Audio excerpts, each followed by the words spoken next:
Bem-vindos a mais uma aula. Eu sou a professora Camila, sou professora de História e esse é o canal Histórias da Diáspora. Aqui é um canal que eu reservei para contar histórias sobre a diáspora africana, dos povos africanos ao Brasil. E nós estamos em mais uma aula de História do Brasil, hoje especialmente falando sobre essa personalidade muito importante na história do nosso país, que eu particularmente sou muito fã. E se você é meu aluno e está aqui revisando para a prova, para alguma atividade, seja bem-vindo. E se você é algum entusiasta que gosta de estudar história, seja bem-vindo também. Não esqueça de deixar seu like, seu apoio para que esse canal cresça e esse conteúdo gratuito que eu levo, que eu compartilho com muito rigor científico, chegue em outras pessoas. Então, vamos falar hoje sobre a vida de Dr. Luiz Gama. Esse homem que foi um abolicionista, foi advogado, um autodidata, um intelectual, jornalista e muitas outras coisas que nós vamos saber ao longo dessa aula. Esse aqui é o Luiz Gama, muito importante, mas pouquíssimo conhecido na história do nosso país, Brasil. Primeiro, vamos falar de Luiz Gama como o homem, o filho que pariu a própria mãe. Sem Luiz Gama, sendo esse intelectual, jamais saberíamos da história de sua mãe, Luísa Marim. Esta mulher, que eu trouxe essa imagem aqui de uma peça, mas que não é a foto dela, não tem um registro fotográfico dela nesse tempo, foi uma revolucionária, uma mulher livre, revolucionária, que lutou na Revolta dos Malês, na Revolta do Dr. Sabino, também conhecido como Sabinada, que aconteceu na Bahia. Essas duas revoltas, esses levantes, essas insurreições negras aconteceram na Bahia. Luiz sendo nascido em solo baiano. Ela era uma negra retinta, que Luiz vai destacar no seu texto que era uma mulher de gênio muito forte, dentes muito bonitos, uma mulher muito bonita, muito inteligente, muito geniosa, como ele mesmo coloca, que se relacionou com um fidalgo português. E Luiz jamais, em hipótese nenhuma, vai revelar o nome de seu pai. Então nós só temos essa informação, que ele é fruto dessa relação. E aí vai dar a luz, Luísa, essa mulher aguerrida, forte, vai dar a luz a Luiz Gonzaga Pinto da Gama. E quando Luiz tinha 9 anos, 9, 10 anos de idade, Luísa vai ser separada do seu filho e eles nunca mais vão se encontrar. Assim que Luísa é apartada de seu filho, cuidados dessa criança vai ficar sob a tutela do pai dele, esse fidalgo português. Se ele é português, ele é o quê, gente? Ele é branco. E assim vai caminhar a vida do menino Luiz Gama. Criança, né? Vamos falar um pouco da trajetória dele como criança.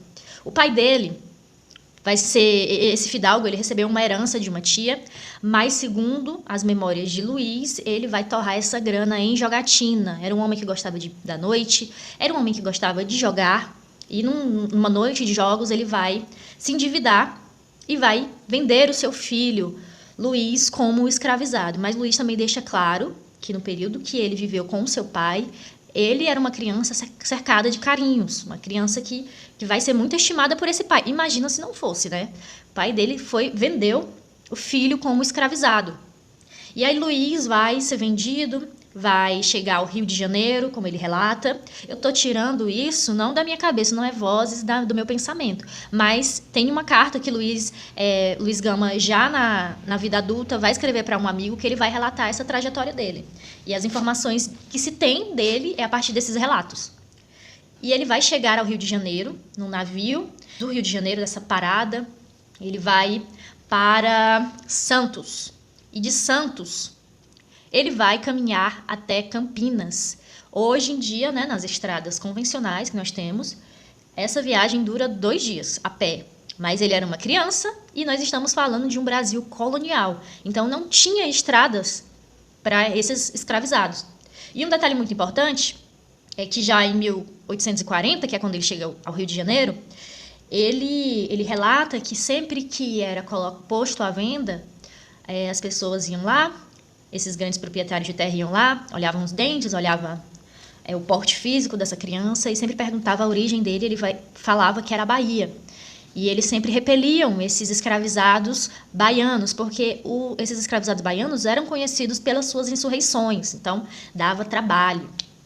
Então ele vai ser repelido por muitas famílias e vai viver na casa. Chegou um hóspede nessa casa que vai ensinar a Luiz as primeiras letras, né? E nesses relatos falam que eles se tornaram amigos. E aí ele vai aprender a ler aos 17 anos.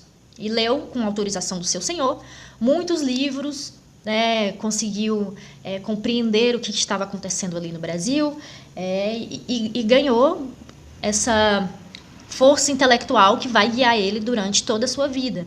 E através ato de aprender a ler, ele vai conseguir sua alforria. Porque Luiz era uma criança, um homem livre, porque sua mãe era uma mulher livre. Então essa situação de escravização que ele estava passando era ilegal. O pai dele vendeu ele de forma ilegal, porque ele era uma criança livre. Então Luiz vai ser livre novamente, né, aos 17 anos. Após isso, ele vai servir no exército e vai reencontrar sua mãe através de alguns sonhos que ele vai ter nesse quartel. Vai ser preso no quartel muitas vezes, algumas vezes por desacato. E Luiz vai sair das Forças Armadas e vai ser considerado um homem preto no mundo dos brancos. Por quê? Porque ele sabia ler, ele era um homem muito culto, muito vistoso. Existem relatos de que Luiz era considerado um preto metido, porque ele sempre andava ali alinhadíssimo, sempre bem vestido, sempre muito culto, muito educado. E vai iniciar sua vida acadêmica. E em 1856, ele vai ser nomeado como copista da Secretaria de Polícia, tá? Ele vai ser copista, que é basicamente o que nós temos hoje em dia por escrivão. Muito inteligente, vai ter contato com muitas pessoas influentes, vai aprender muitas coisas, vai aprender sobre documentos, sobre leis, vai ter uma rede de contatos ali na polícia e vai tentar ingressar no curso de Direito. Mas por algum motivo, eu vou deixar para vocês raciocinarem aí o lé com cré, que motivo foi esse que ele vai ser impedido de estudar juntamente com os outros estudantes, sendo que ele era muito inteligente. E apesar disso, ele vai frequentar a biblioteca da universidade e lá vai se tornar um rábula. Um rábula, nesse tempo, era advogados que advogavam simplesmente por ser autodidatas. São pessoas que vão aprender as letras de forma autodidata, sozinho. Vai aprender sozinho esse ofício de advogar e se tornou um grande intelectual. Luiz Gama teve uma carreira muito importante porque ele libertou mais de 500 escravizados. Agora a gente vai entrar num contexto um pouco do Brasil colonial, né? A partir da lei Bill Aberdeen, que é conhecido como a lei para inglês ver. A Inglaterra tinha proibido o Brasil continuar com o tráfico de escravizados, porque lá na Inglaterra vai estar rolando a Revolução Industrial. E aí eles vão perceber, vai ser essa movimentação para esse capitalismo que nós temos industrial. Então não poderia ter mais escravizados. Eles precisavam de mão de obra, pessoas que podem gerar lucros, de consumidores. Então a Inglaterra vai barrar o Brasil e vai impedir o Brasil, na teoria, de comercializar esses escravizados. E é a partir dessas brechas na lei que o Luiz Gama vai conseguir libertar esses escravizados. Uma frase célebre de Luiz Gama como um advogado, um intelectual, é no julgamento de 2 escravizados que mataram seu senhor. E essa causa já era uma causa perdida, né, segundo promotor, o juiz, toda a branquitude que queria ver mais sangue negro derramado, e ele vai proferir a frase talvez a mais lembrada da sua carreira.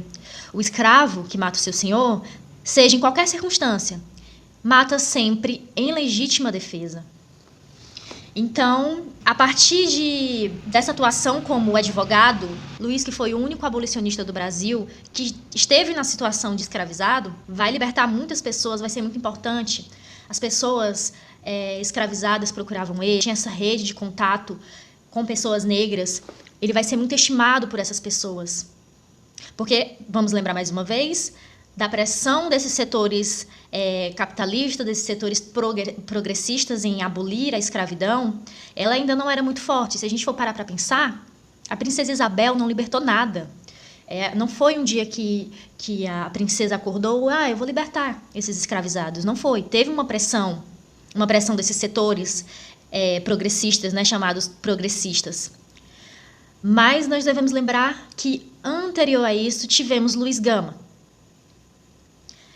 Então, a partir disso, por libertar muitos escravos, bater de frente com muitos senhores, grandes proprietários rurais, Ele teve muitas inimizades na sua vida, muitos poderosos, muitos juízes perseguiam Luís. Luís, inclusive, ao deixar carta-testamento para o seu filho, vai falar nessa carta que ele estava sob ameaça de morte. Por conta dessas inimizades, porque Luís defendia o seu povo. Em 1859, Luís Gama, como um escritor, um jornalista que funda um jornal, publica o seu livro Primeiras Trovas Burlescas de Getulino. Getulino era o pseudônimo que ele usava.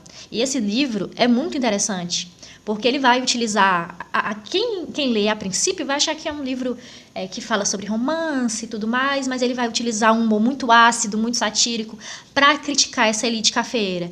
Eu recomendo que todos leiam esse livro como repertório, para você entender como ele pensava, para você entender como ele criticava, alfinetava esses grandes proprietários de terra, essas pessoas que detinham muitas posses, né, que eram brancas.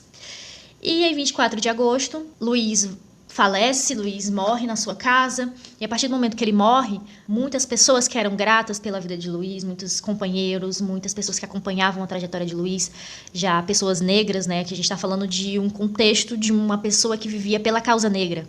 Vai encher a casa de Luís de pessoas e eles vão cuidar dos preparativos do sepultamento a todo tempo. Alguns relatos falam que teve uma disputa para carregar o corpo, o caixão, as alças do caixão de Luís Gama, nesse trajeto da casa dele até o cemitério, porque eles relatavam que, depois de ele ter cuidado tanto dessas pessoas, né, nada mais justo do que essas pessoas cuidarem dele nesse momento. Finaliza a vida de Luís, mas também o legado dele não vai morrer junto com ele, né? Porque logo depois Luís vai ser apagado durante muito tempo das narrativas oficiais, ele vai ser colocado nesse lugar de silenciamento, como acontece até hoje, né? A gente não conhece a história de heróis abolicionistas, essa face, pessoas negras lutavam pela sua liberdade, ela foi escondida durante muito tempo da história do Brasil e até hoje é escondida. Depois de alguns anos, ele vai receber o título de advogado pela OAB, depois de muitos anos, na verdade. Recebeu o título de doutor honoris causa pela USP, também recebeu do Sindicato dos Jornalistas o reconhecimento profissional como jornalista. Então ele foi valorizado póstumamente, né? Mas pelo menos foi. Quando a gente vai pensar no Brasil atual, que até hoje utiliza da lei para prender pessoas negras, para matar pessoas negras, para privar de muitas coisas, de acessos básicos a pessoas negras. A gente está falando de um Brasil que até hoje vive sobre a mentalidade colonial, né? A gente precisa refletir sobre isso, o que mudou dos tempos de Luís até agora. Vai ganhar muitos reconhecimentos, vai ganhar esse busto em São Paulo. Então é isso, até o próximo vídeo, pessoal. Próximo vídeo respondendo questões sobre Luís Gama. Não esqueça de compartilhar, de comentar para ajudar esse conteúdo a chegar a mais pessoas.